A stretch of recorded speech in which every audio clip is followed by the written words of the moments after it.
Guys, I just got the best phone call that I've gotten in a long time. Corvette engine's done. This guy's had my motor for freaking little over 3 months. I've been calling him every week. I've been pretty persistent. He's an older dude, you know, he does good work, but he's slow. He's really slow. But I had to press him. I was like, hey man, this thing's been on jack stands for 3 months, dude. You gonna finish this thing or what? He's like, do you know what? I'll have it done for you in a week. And I was like, yes! Today's the day. We're gonna go get it. This car needs to be off the jack stands and on the ground and moved out of the way in probably less than a week. So once we get this thing back home, we're gonna start working on it. We gotta put the clutch on, put the headers back on, drop back in the car, bolt back up the cradle, bolt back up the suspension, bolt back up the upper control arms. It's gonna be a lot of work, but ain't nothing we can't handle. See you guys in a minute. Big shout out to Steve over at Motor Machine. Good machinist. He does a lot of old school builds. You know, he's really good with V8s. He did the 1J, so if he could do that, this guy definitely could do an LS. He said new everything, new head bolts, all new gaskets. He did leave the bottom end in because there's nothing wrong with it at all. He said the bottom end looked beautiful. He did find that the cam bearings were actually pretty trashed, so he went ahead and replaced the cam bearings. He said the cam looked great. He did clean that up a little bit. He said he machined the heads. He did pretty much a full head job. So basically the engine is brand new. Remember, when I pulled this engine out, I had 80,000 miles on it. So the crank bearings and the main bearings and all that, thrust bearings, he said, dude, he goes, you'd be wasting your time replacing those. I said, okay, well, do what you think. So all new gaskets and everything. He even gave me the rest of them so I can do like the intake manifold and stuff like that.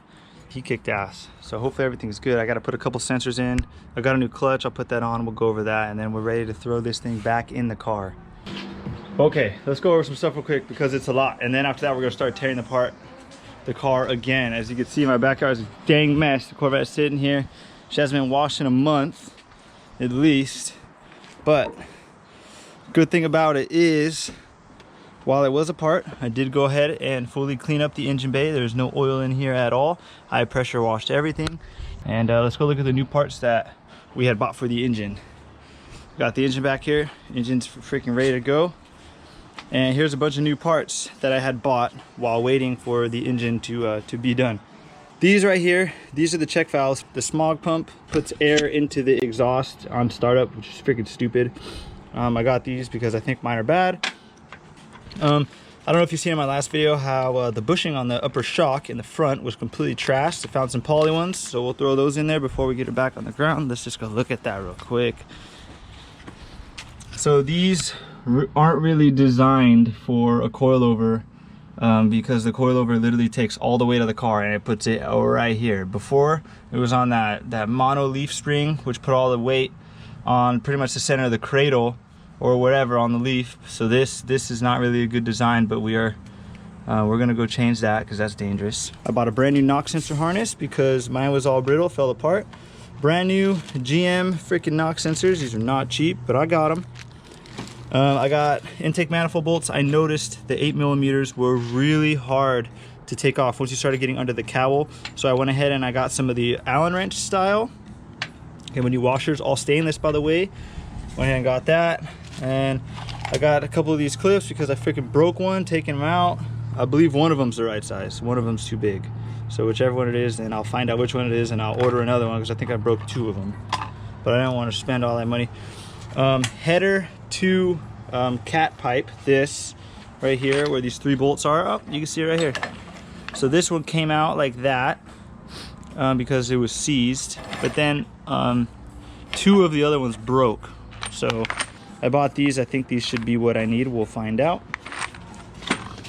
As for the back of this, these gaskets, they were trashed when I pulled them out. Got new gaskets for here. This right here is the map sensor seal that goes into the back of the intake. It was a couple bucks. I just went ahead and bought it. I don't know if I need it. We did get new spark plug wires because the old ones fell apart when I took them out. Okay, now let's get to this. I got a clutch kit. I don't know what the hell these are. A bunch of little freaking O-rings. Don't know what those are. We did get a new throw bearing slave style deal. And I did get the remote bleeder because that's going to be a pain in the ass to bleed. So this is really cool. You can run it all the way up to the master, and then you could bleed it like that. It's pretty cool. Came with a new needle bearing, pretty much a pilot bearing, and it came with clutch adjustment tool, lightweight flywheel, some generic clutch disc, and a heavy duty pressure plate. It's basically a stage 2 clutch. And then I got an upper radiator hose because the previous owner put it on wrong when he did the water pump, and it pretty much almost has a hole in it. That's pretty much it. And then this thing goes all the way around the engine. Some type of PCV valve, I guess, but this is very important. It goes all the way around the engine. So I got a new one of these because the old one was kind of trash. I had a check engine on the car before I pulled it apart. I don't know what it was about. So I'm gonna just replace all this stuff that's kind of smog related. And the smog pump in the car is already brand new. And then pretty much that's it. We're ready to go. I got to install all of these sensors again. I got to put the plugs back in. I got to put the temp sensor back in. I got to put the vapor lines back in. He got me a new crank pulley bolt, so I got to put that in. And yeah, we're pretty much in good shape. I don't know what all those bolts are for. He didn't really tell me. And also, he gave me the rest of the gasket kit. He bought a whole gasket kit for the, what's it called? It's Velcro, it's whatever. But we knocked that out. And then the engine's freaking ready to go. I just got to bolt all that stuff on it, take the hood off, and we're ready to go. Let's get to it. Oh, before anything, let me show you. This is all the stuff he took off. I got a new, he said he only buys Melling. Melling? Yeah, he said he only buys Melling. So he put a Melling pump in there. He put a new timing chain, new sprockets. This one's still fine, but whatever. All those big bolts, don't know what they are. Oh, probably head bolts. This is probably the head bolts. Here's the old crank bolt. He says when you take these out, you should just replace them. So went ahead and did that. Here's the cam bearings. This is what the mechanic said the problem was. I told him I found some gold stuff in my oil, and that's the reason why I pulled it out and gave it to him. You can see these are the original cam bearings. They say GM on them, but check them out. You see, this one looks pretty good, but as you can see, there's some spots where it's kind of brassy. You see how it looks like the cam bearing is kind of eating away? There's some that'll look worse. There's some that look better. Let me find a bad one. This one's pretty bad.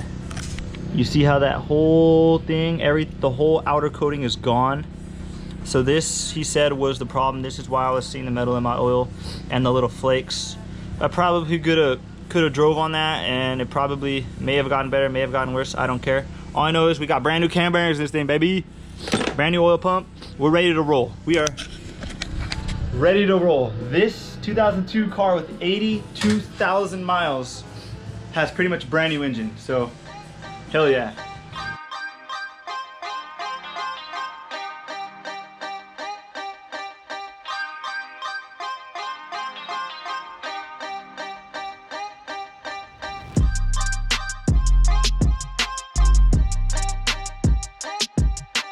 I got the slave cylinder, and it's really hard with the bell housing because you're supposed to pull the bell housing with the motor. I didn't really know that, so I went ahead and squeezed those bell housing bolts out, which was not easy, but I went ahead and got it done.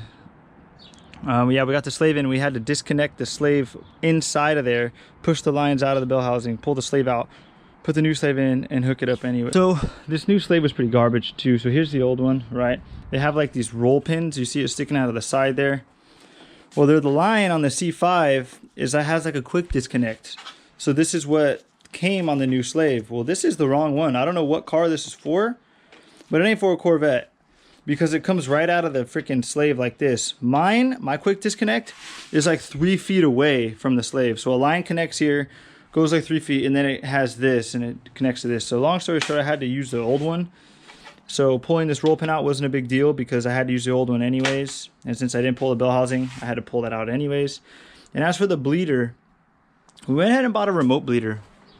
It was like 40-50 bucks, but that's like nothing compared to how hard it is to bleed these dang things.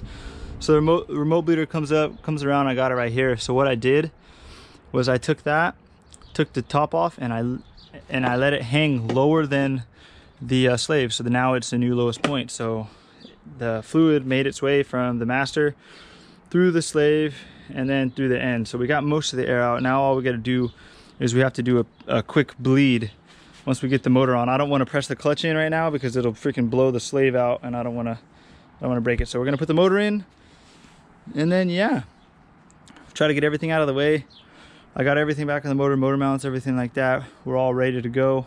I'm an idiot. I broke the coolant temp sensor, but I bought another one, so we're gonna slap that on. But it doesn't need to be now, it could be after.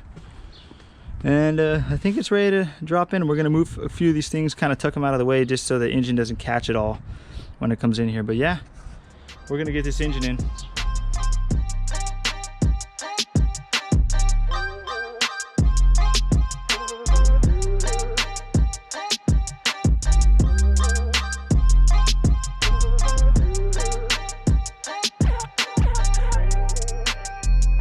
Had to stop it early yesterday, had to go to work. Couldn't get the engine in, but we woke up early this morning. We were able to get the engine in and the hood back on. The hood is so hard to get back on and align and stuff to make all the lines good, but we got the engine in, and I went ahead and bolted everything back onto the car. The exhaust, plugged in the O2 sensors. I have new gaskets for the axle back, and I got new bolts for the end of the headers. Got the headers back on. Torque spec, not really sure. Ooga dooga them suckers on there. And a couple important things that I want to note.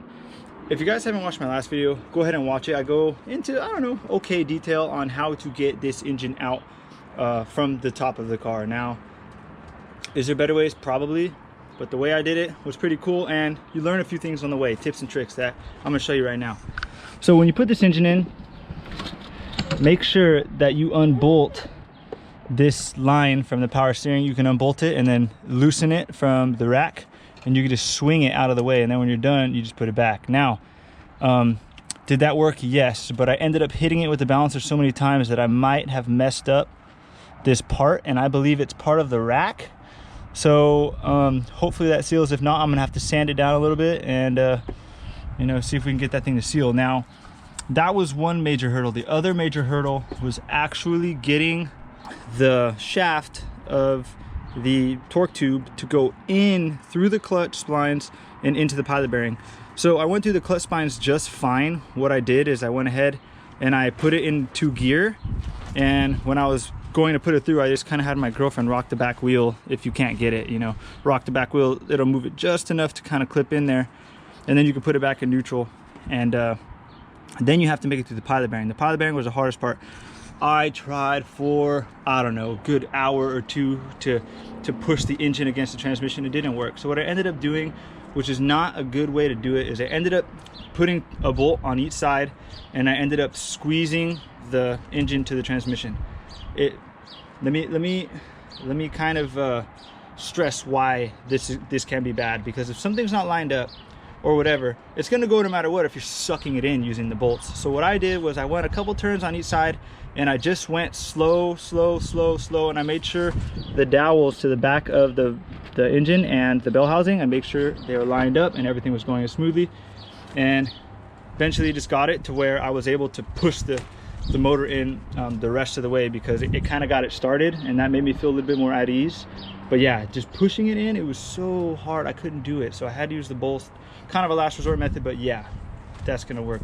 And another good tip, when the engine is out of the car and the torque tube is still in the car, the good trick, obviously, you lower the cradle as much as you can. Now, if you disconnect the steering shaft, you can lower the cradle pretty much, I don't know, 8 inches, 9 inches, and have no problem getting the oil pan and scooping the engine in. But if you leave the shaft connected, pretty much every time when you jack the cradle back up, it's gonna freaking line itself right back up. So I left the shaft connected.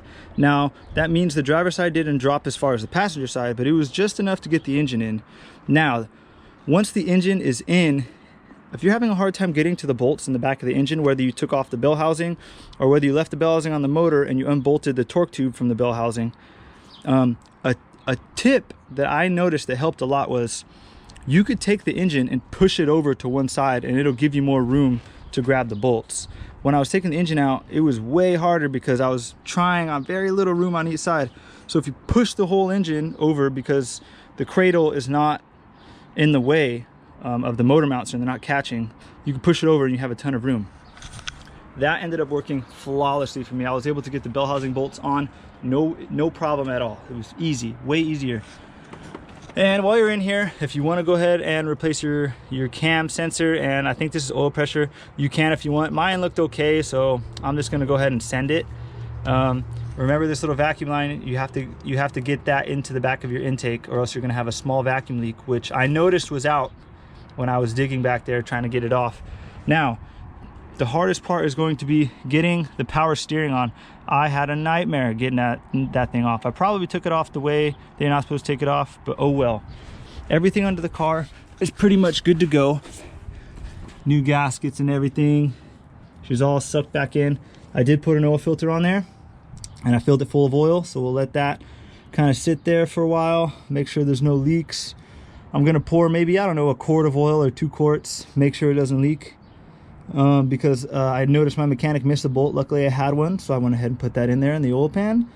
And for the first time in probably 3.5 months, we're gonna put this car on the ground. But don't turn the wheels, because I made that mistake of turning the wheels and freaking power steering fluid freaking geysered everywhere. So I'm gonna go ahead, put the car on the ground, and I'm gonna work on getting the power steering system back together before I do anything. And then after that, I'll do the water pump.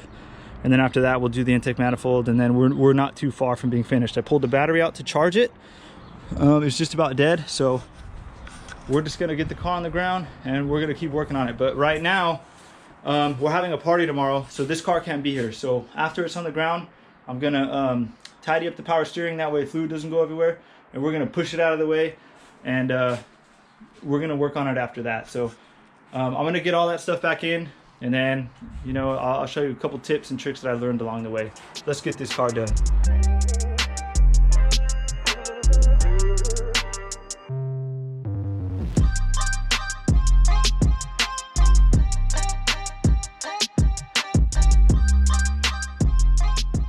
Okay, so we're on the final stretch of this build here. These are the last few parts we have to put on. Water pump, intake, a few vacuum things. And that's pretty much it. Now, this is kind of the most, I would say, the most tedious part, because if you don't do this right, you can cause a lot of vacuum leaks and stuff like that. So I'm gonna clean everything up real nice, make sure I have a good working area, and we're gonna probably do the water pump first, and then we're going to start attacking the whole intake manifold.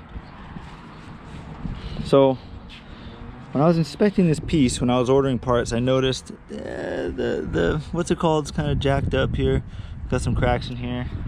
And then I was inspecting the map, the sensor's trashed, I mean the gasket's trashed. Luckily we have a brand new one over here.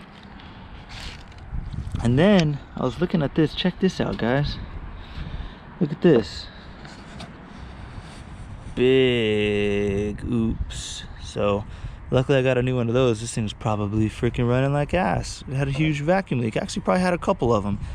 And on top of that, this right here goes to your little, I believe it goes to your heater control. Let me show that to you, because that was unplugged too when I went to pull the intake off. I mean the manifold, yeah. So this little tiny, fuck, I don't know if you can see it. Still a tiny vacuum line, I believe it goes to your HVAC, so you need to make sure that's plugged in as well. And other than that, hopefully if you do all that right, you should have 0 vacuum leaks. So we're gonna go ahead and we're gonna throw this on, just because it clips right to the side of the intake. We're gonna put the mat back on, and I don't have this sensor, I mean this little ring gasket, whatever. But usually these don't leak. They should seal up fine, hopefully. So we're gonna put everything back together. Cool thing about the water pump is there's only 6 bolts. I taped them right here. I know exactly where they go. I got 2 new gaskets in my gasket kit. Once we bolt the water pump on, we can put the new upper radiator hose on. We gotta clean this up a little bit. And yeah, we're in good shape.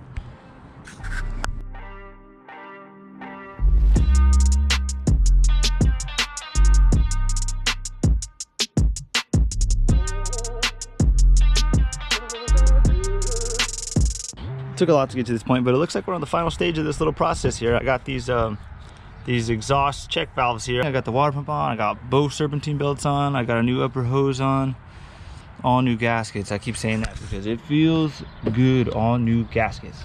I went ahead and poured oil in there earlier just to make sure that nothing's leaking. So let's check a look down here. Dry. Good news. So now last thing we got to do, I just got these new intake gaskets on. It's pretty cool because the old ones were all smashed up, so these look like they're gonna seal up real nice. Yeah, it looks like we are ready to roll. You could tell where the old knock wires went, so I'm gonna try to put them in the same place. And oh yeah, I bought new intake bolts because these are Allen heads and they look like a little bit easier. They're also stainless steel, so it's gonna be a nice little upgrade. So it's time to throw this thing on and plug everything back in, and then guys, I think we're ready to fire it. Guys, I keep saying like 1 hour, 2 hours, 3 hours, like this shit's actually done. So my friends always, they're pretty good at coming over on the last day of like any build and help me finish the last 10 minutes of it. So, and we don't even do it on purpose, it just kind of happens that way. Yeah. Oh, you got to plug in that hose. What hose? Oh, a big ass vacuum leak, huh? Oh, actually no, that's for the air pump. Yeah, we'll plug that in. Nah, whatever, we'll do that, and then I'm gonna breathe on the key, see if she okay. We unplugged the coil packs and injectors. We're gonna see if we can get some more pressure in this thing. We primed the fuel pump, no leaks. No, I only put a couple quarts in it. Pour the rest of that in there. We'll check your dipstick first, because I use this to fill the oil filter. Stand by. Yeah, I guess you could check that. That'd be the right thing to do. it's really good. Dipstick's dry, dog. Yeah, you saved my life. See, I'm really bad at this, like the whole checklist before startup thing. I'm really bad at it. That's it, pull. Corvette things. He's a JDM guy. Come on, bro, let's see how you good. Don't you spill on my LS1. Nice. All right. Well, let's fucking breathe on her, boys.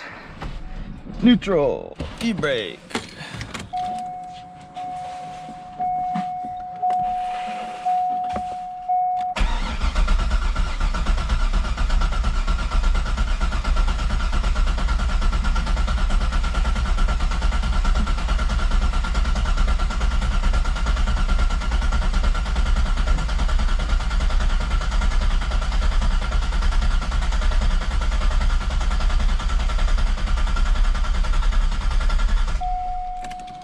Healthy fucking battery.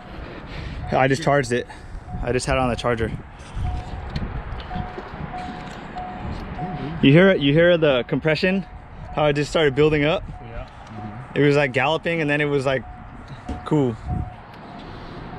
I didn't see the oil pressure gauge go up at all though. I hope I plugged that sensor in the back of the intake, or else everything's gonna come off. I fucking It's not gonna go up high just by cranking. well, I didn't even see it budge. Well, especially with your plugs in, it's not gonna really do anything. All right.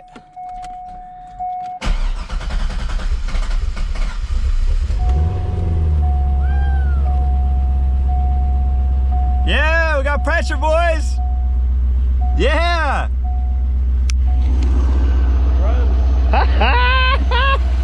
Oh my God, that's always the most nerve-wracking part of any build.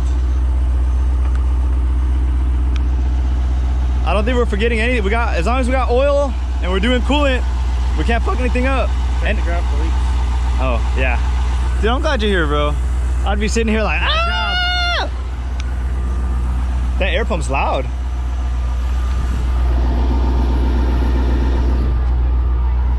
Yeah, this is the air pump. No way. Well, just use coolant. Oh shit. My face is kind of dirty. Oh well. I was going to kind of go over the car a little bit before I close out this video, because I wanted to make sure I dialed everything that I could in before I kind of close this video out. That way I can kind of tell you guys, you know, from my own personal experience, if there's anything that you kind of need to pay extra special attention to.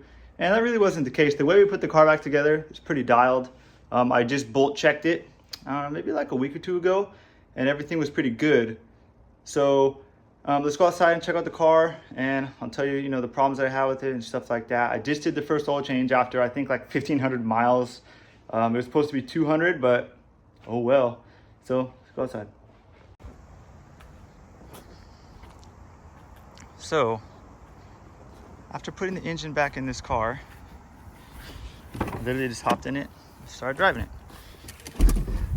Did not have one issue with it. The only issue I had was it had no boom boom, so I went ahead, slapped in the subwoofer.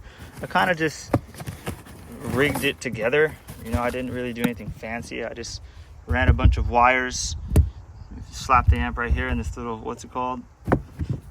It's good enough for now. I was gonna go back to it later. I love the subwoofer. I want to get one of those ones that tuck in this little cubby here.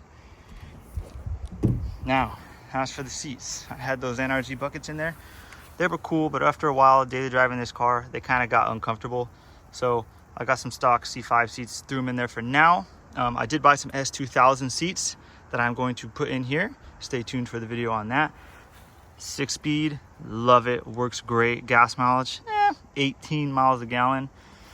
Combined, you know, if you're doing only highway, I could see you probably could get at least 25. Now the engine, not one problem on the engine. I did end up having a knock sensor issue to the point where the knock sensor code would just not go away. And tried a bunch of different knock sensors, and yeah, it was a mess. We got it all sorted out. We got the car smogged. It's running better than ever.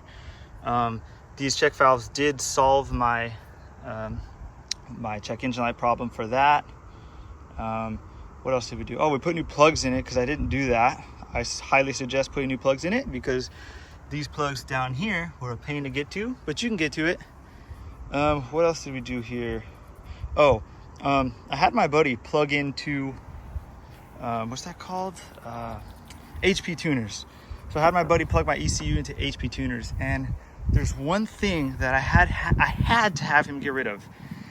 The first to four shifting. So it would lock out the second gear gate, and it wants you to shift to fourth. If you push the clutch in at a certain RPM, it wants you to go from first to fourth. I hated that. Got rid of that.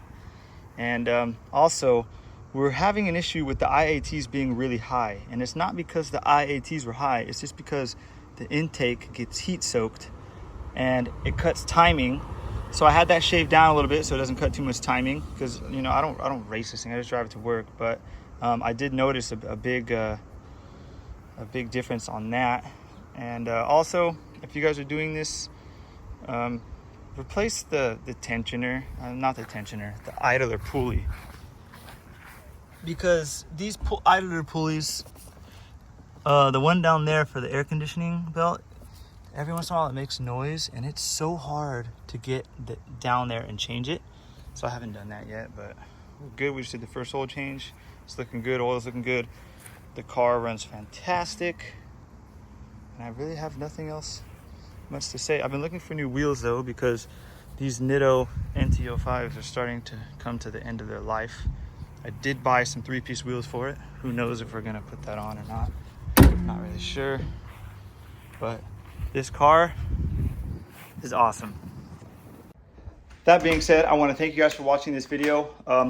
I think by now it's pretty long. I'm actually currently editing it right now. So yeah, guys, anybody could do it. It just takes time, you know, and you only need like 8 different tools, a 10, a freaking 14, a 12, a 17.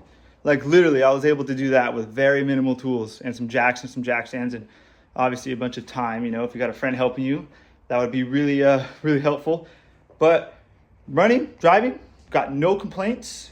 The engine, to have the engine redone, I think it was around $2,500, and he pretty much did everything but the main bearings and the rod bearings. He even redid the head. He redid the head and lapped the valves and shaved the surfaces and all that. So he did it all. So the engine is brand new and it runs great. I freaking love it. The Corvette has kind of been a dream car of mine. Can't afford the C6, can't afford the C7. Now I got a beautiful C5 and it is in great condition. Let me show you these S2000 seats too. They look awesome before we close out this video. So I got these S2000 seats for really cheap. These if you know anything about these exercises, they're really not that cheap. They're kind of expensive. I've been working on working some leather conditioner into there because the seats have been sitting for a while. So I've been doing that before I even worry about getting them in the car. Should be pretty straightforward. I'll have a video on that, but that's pretty much it. That being said, this video is long enough. I want to thank you guys for watching on the Sly Modified YouTube channel. My name is Alex Garza. I'll see you guys later. I'm out.